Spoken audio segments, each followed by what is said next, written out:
video natin ngayon mga maestro ay pag-usapan naman natin itong tungkol sa PBB 2022 SARO releases. Ngayong araw po yan, July 31, 2024. Ayan. So, after almost 12 days, mga maestro. So, 12 days kasi kung hindi ako nagkakamali, yung huling SARO po na naibalita natin ay July 19 pa. So, medyo matagal-tagal bago nagkaroon ng bagong releases po ng special allotment release order para sa performance-based bonus. Ayan. So, upon checking po sa DBM, ayan, nakita po tayo dito ng 4 na opisina na nabigyan po ng SARO ngayong araw para sa kanilang PBB 2022. Ayan. So, unahin po natin ito nagmumula sa Department of Tourism. Nakalagay dyan, cover of fiscal year 2022 performance-based bonus for entitled officials and employees. Next po, nagmumula naman sa other executive offices, particularly po sa Philippine Competition Commission. Nakalagay dyan, payment of fiscal year 2022 performance-based bonus of qualified officials and employees.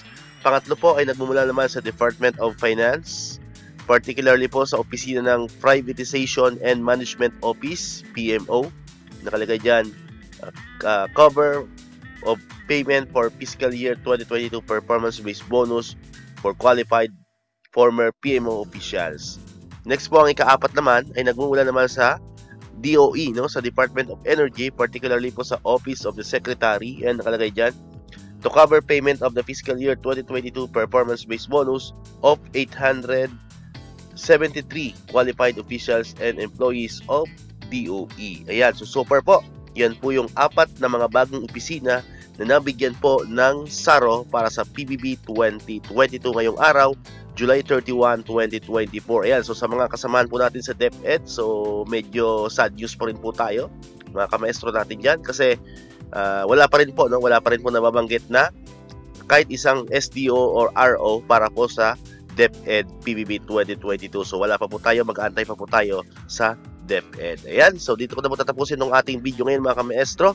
Kung bago ka pa lang sa channel natin, huwag na mong kakalimutan na i-click yung subscribe button dyan para kayo yung unang makapanood ng mga videos na ina-upload natin. Katulad dito, yung mga updates about sa performance-based bonus and other government benefits.